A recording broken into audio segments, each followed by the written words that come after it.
the hell are all these buttons? Well, let me show you.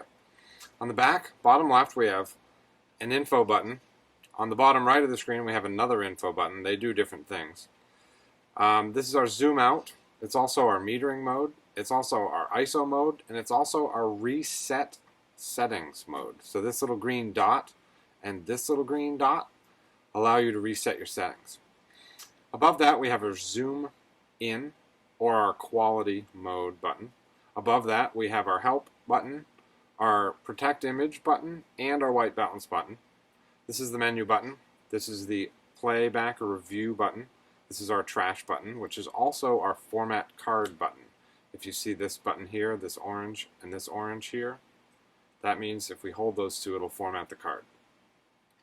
Coming right here, we have our viewfinder, and above that to the right, we have a diopter adjustment. This means that if you wear glasses and you take them off to look in the viewfinder, it'll probably be fuzzy, and if you adjust this, it won't be anymore. Right here is our auto exposure lock, autofocus lock button. This is our rear command dial. This is our basically left, right, up, down selector pad and an OK button. And around that we have a lock. And this is used for locking our autofocus point. This is our live view button in the middle. And around that is the still live view or movie live view. And again, this is our info button. And these four dots here are a speaker. They'll let us hear the movies if we play them back. Coming around to the top, actually before I do that, this top dial up here, you can only see it from the side.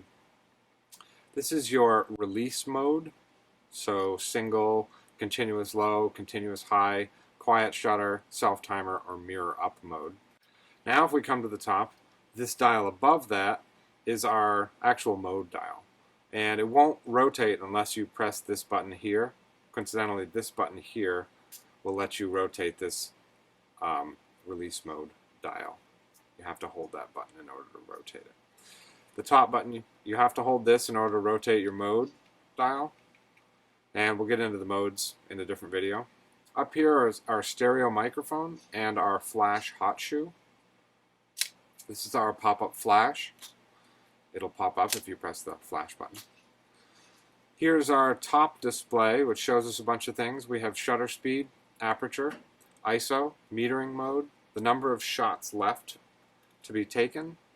We have our battery life, and we have SD card slot 1 and slot 2. It'll show you which slot the card is in. It'll also show us our exposure.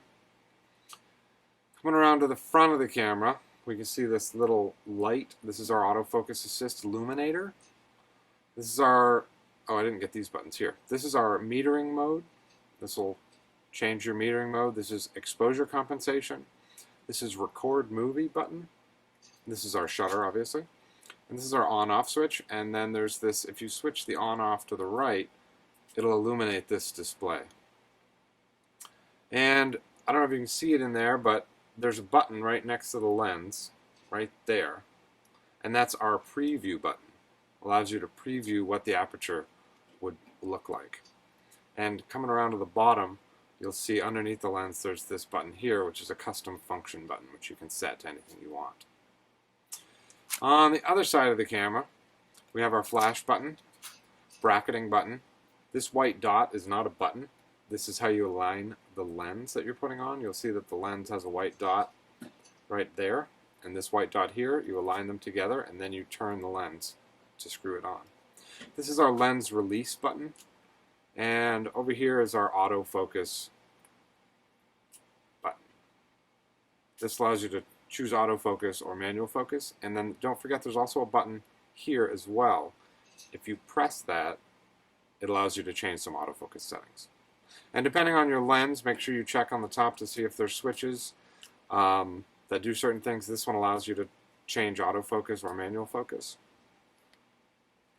Coming around to this side, we'll see our Wi-Fi icon, which means this camera has Wi-Fi built in. We have a number of doors here, rubber flap sealed doors.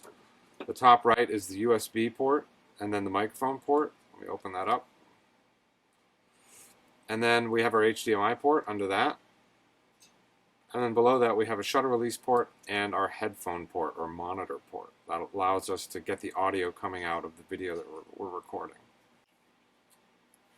On the bottom of the camera you can see I have a quick release plate already attached.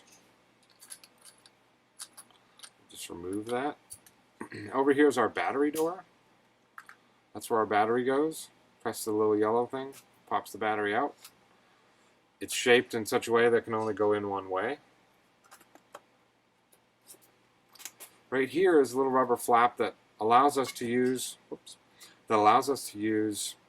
a battery grip that plugs into the bottom. And on the right side of the camera, we have our SD slots. There's two of them in this camera. Both of them are SD, no compact flash. These are actually useful because you can set one of the cards to stills and one of the cards to movies. You can set them to be mirrored so that they make a backup copy, or you can set it as an overflow, so it goes to the second slot when the first card's full. That's pretty much the D7200. Check out our other videos, and we'll show you some of the specifics about what all these buttons do. Thanks for watching.